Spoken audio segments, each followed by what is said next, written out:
Hello students, welcome to my channel. இப்போ என்ன பார்க்குறோன்னா 11th accountancyல chapter 10ல exercise sum number 7 பார்க்குறோம். From the following particulars give journal entries for 2 years and prepare machinery account under straight line method of providing depreciation. என்ன சொல்லியிருக்காங்கன்னா journal entries 2 yearsக்கு pass பண்ண சொல்லியிருக்காங்க. Next machinery அக்கௌண்ட்டும் prepare பண்ண சொல்லியிருக்காங்க. எந்த மெத்தடில்? Straight line மெத்தடில். ஓகேவா?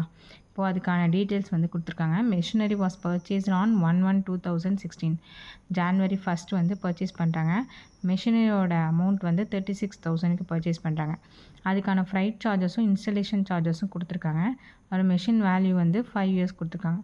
இப்போ இதை வச்சு அமௌண்ட் ஆஃப் டெப்ரிசியேஷன் கால்குலேட் பண்ணணும். கால்குலேட் பண்ணிவிட்டு மெஷினரி அக்கௌண்ட் வந்து நம்ம போட போகிறோம்.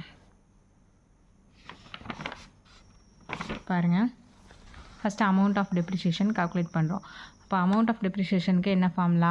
Original cost minus scrap value divided by useful life of asset.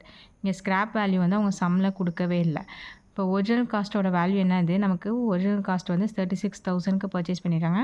அதோட இன்ஸ்டலேஷன் சார்ஜஸ் எவ்வளவு? 2,500 ப்ளஸ் 1,500 எல்லாத்தையும் ஆட் பண்ணால் தான் நமக்கு ஒரிஜினல் காஸ்ட் கிடைக்கும்.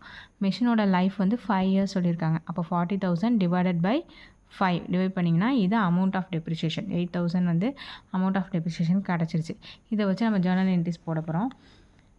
ஹெட்டிங் எழுதிக்க வேண்டியதான். Date, particulars, ledger, folio, debit, credit. இப்போ ஃபஸ்ட்டு என்ன பண்ணுவோம்?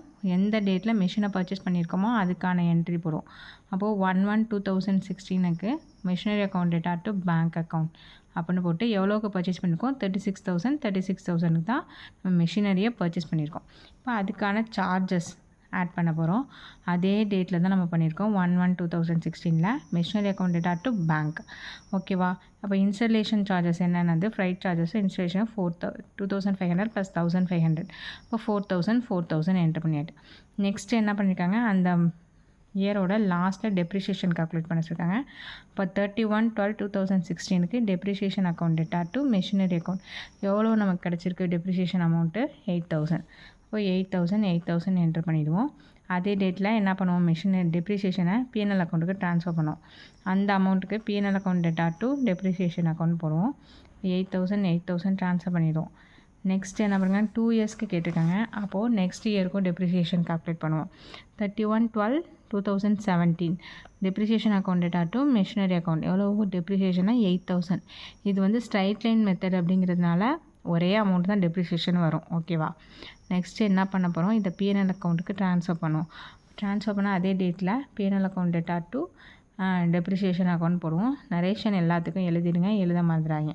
Depreciation transfer to P N L account எவ்வளோன்னா 8,000. ஓகேவா? இப்போ ஜேர்னல் என்ட்ரிஸ் நம்ம போட்டாச்சு. நெக்ஸ்ட்டு மிஷினரி அக்கௌண்ட் லெட்ஜர் போட போகிறோம். மிஷினரி அக்கௌண்ட் ஹெட்டிங் எழுதிட்டு இப்போ date, particulars, rupees, date, particular, rupees. டெப்ரிசியேஷனை பொறுத்த வரைக்கும் டேட் வந்து ரொம்ப இம்பார்ட்டன்ட். இப்போ எப்போ பர்ச்சேஸ் பண்ணியிருக்கோம்? 1/1/2016 அப்போ டு பேங்க் அக்கௌண்ட். ஓகேவா? 36,000. உங்களுக்கு இப்படி டேரெக்டாக போட தெரில அப்படின்னா நம்ம இங்கே வந்து ஜேர்னல் என்ட்ரியை பார்த்துக்க வேண்டியதான். மிஷினரி எங்கெல்லாம் இருக்குதுன்னு பாருங்கள். ஆப்போசிட்டில் என்ன இருக்குது? பேங்க் இருக்குது. மிஷினரி டெபிட்டில் இருக்குது, ஆப்போசிட்டில் பேங்க் இருக்குது. அப்போது debit side to bank account வரும். டு பேங்க் அக்கௌண்ட் எவ்வளோ பர்ச்சேஸ் பண்ணியிருக்கோம்? 36,000. அதே டேட்டில் டு பேங்க் அக்கௌண்ட் எவ்வளோ இன்ஸ்டலேஷன் சார்ஜஸ் பே பண்ணியிருக்கோம்? 4,000. ஓகேவா? நெக்ஸ்ட்டு இந்த சைடு பாருங்கள். 31/12/2016 பை டெப்ரிசியேஷன் எவ்வளோ போட்டிருக்கோம்? 8,000 போட்டிருக்கோம். இப்போ வந்து நம்ம C/D கண்டுபிடிக்கணும் க்ளோசிங் பேலன்ஸு. அப்போது 40,000 36 + 4 40,000. இந்த 40,000ல் 8,000 லெஸ் பண்ணிங்கன்னா 32,000 க்ளோசிங் பேலன்ஸ். இது நெக்ஸ்ட் இயரோட ஓப்பனிங் பேலன்ஸாக வரும். 1/1/2017க்கு டு பேலன்ஸ் B/Dன்னு 32,000 போட்டுருவீங்க. போட்டு அந்த இயருக்கான டெப்ரிசியேஷன் போடுவோம். அப்போ 31/12/2017ல் பை டெப்ரிசியேஷன் அக்கௌண்ட். ஓகேவா? 8,000 போட்டிங்கன்னா க்ளோசிங் பேலன்ஸ் வந்து 32,000 போட்டு இங்கே 8,000 லெஸ் பண்ணோம்னா 26,000. இது வந்து நெக்ஸ்ட் இயரோட ஓப்பனிங் பேலன்ஸாக வரும். ஓகேவா? மிஷினரி அக்கௌண்ட் மட்டும்தான் கேட்டிருக்காங்க. பிஎன்எல் அக்கௌண்ட்லாம் கேட்கல, அதனால் மிஷினரி அக்கௌண்ட் மட்டும் போட்டாச்சு. ஓகே, சம் புரியும்னு நினைக்கிறேன். நெக்ஸ்ட்டு 8th சம் பாருங்கள். A manufacturing company purchased on April 1st, 2010 a plant and machinery for 4,50,000 and spent 50,000 on its installation. After having used it for 3 years, it was sold 3,85,000. Depreciation is to be provided every year at the rate of 15%. per annum on the fixed installment method. Accounts are closed on 31st March every year. Calculate profit or loss on sale of machinery. என்ன சொல்லியிருக்காங்கன்னா, ஒரு manufacturing company வந்து plant and மிஷினரியை purchase பண்ணியிருக்காங்க. எப்போனா 1 April 2010 அப்போ எவ்வளோக்கு purchase பண்ணியிருக்காங்கன்னா 4,50,000. அதுக்கு இன்ஸ்டலேஷன் சார்ஜஸ்க்கு ஸ்பெண்ட் பண்ணது ஒரு 50,000. அப்போது ஒரிஜினல் காஸ்ட் வந்து 5 lakh. 3 years கழிச்சு என்ன பண்ணியிருக்காங்கன்னா, இதை வந்து சேல்ஸ் பண்ணியிருக்காங்க. இந்த பிளான்ட் அண்ட் மிஷினரியை எவ்வளோக்கு சேல்ஸ் பண்ணியிருக்காங்கன்னா 3,85,000க்கு.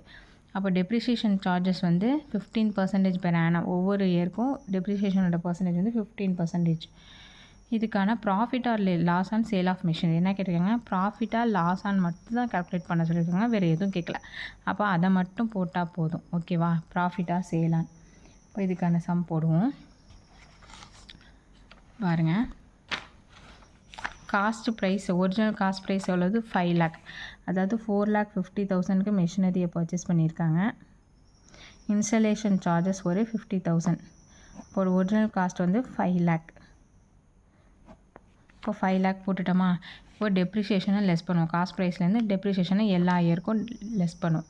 இப்போ ஃபஸ்ட்டு வந்து காஸ்ட் நம்ம மிஷின் வாங்கினது 2010 தான் வாங்கியிருக்கோம், April 1 அன்னைக்கு. இப்போ நெக்ஸ்ட் என்ன பண்ணுறோம், அதுக்கு மார்ச் 2011 வந்து கால்குலேட் பண்ணுவோம். அப்போ 1 year வருது. 5 lakh into 15% போட்டிங்கன்னா 75,000. அப்போ ஒரிஜினல் காஸ்ட்லேருந்து 75,000 டெப்ரிசியேஷன் லெஸ் பண்ணிங்கன்னா 4,25,000 வரும். நெக்ஸ்ட் என்ன பண்ணுறோம், நெக்ஸ்ட் இயருக்கு 2011 to 12, 10ல் வாங்கியிருக்கோம், 10 to 11க்கு கால்குலேட் பண்ணியாச்சு. நெக்ஸ்ட்டு 11 to 12க்கு கால்குலேட் பண்ண போகிறோம். இது ஃபிக்ஸட் இன்ஸ்டால்மெண்ட் மெத்தட்னாலும் ஸ்ட்ரைட் லைன் மெத்தட்னாலும் ஒன்று தான். அதனால் ஒரிஜினல் காஸ்ட் வேல்யூலேருந்து தான் மல்டிப்ளை பண்ணணும். ஒரிஜினல் காஸ்ட்டு 5 lakh into 15% போட்டிங்கன்னா அதே 75,000 வரும். அப்போது அதை லெஸ் பண்ணிட்டோம். லெஸ் பண்ணிட்டு 3,50,000 வருதா. இப்போது நெக்ஸ்ட் இயர் தேர்ட் இயர் போட போகிறோம். இப்போ தேர்ட் இயரில் டெப்ரிசியேஷன் அமௌண்ட்டு 2012க்கும் 13க்குள்ளது 5 lakhல 15% கால்குலேட் பண்ணால் அதே 75,000 வரும். 3,50,000லேருந்து 75,000 லெஸ் பண்ணிங்கன்னா 2,75,000. இது வந்து நம்மளோட புக் வேல்யூ. ஓகேவா, அதாவது 3 இயர்ஸ்க்கும் டெப்ரிசியேஷனை லெஸ் பண்ணிவிட்டு நம்மள்ட்ட கையில் இந்த மிஷின் வந்து இந்த வேல்யூக்கு போகும் அப்படிங்கிற அமௌண்ட் தான் 2,75,000. ஆனால் நம்ம சேல்ஸ் பண்ணது என்ன சொல்லியிருக்காங்க, 3 years கழித்து சேல்ஸ் பண்ணியிருக்காங்க 3,85,000. இதிலே உங்களுக்கு தெரியும் 2,75,000 தான் நம்மக்கிட்ட புக் வேல்யூ இருக்குது, அந்த மிஷினோட புக் வேல்யூ.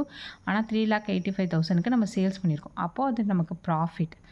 லெஸ் பண்ணோம் அப்படின்னா ப்ராஃபிட். ஓகேவா, அதுதான் ப்ராஃபிட்டாக சேல்ஸாக தான் கால்குலேட் பண்ண சொல்லியிருக்காங்க. Profit on sale of machine போட்டு 1,10,000 போட்டுட வேண்டியதான். ஓகேவா, சம் புரியும்னு நினைக்கிறேன். புரியலன்னா கமெண்ட் செக்ஷனில் கமெண்ட் பண்ணுங்கள். தேங்க்ஸ் ஃபார் வாட்சிங்.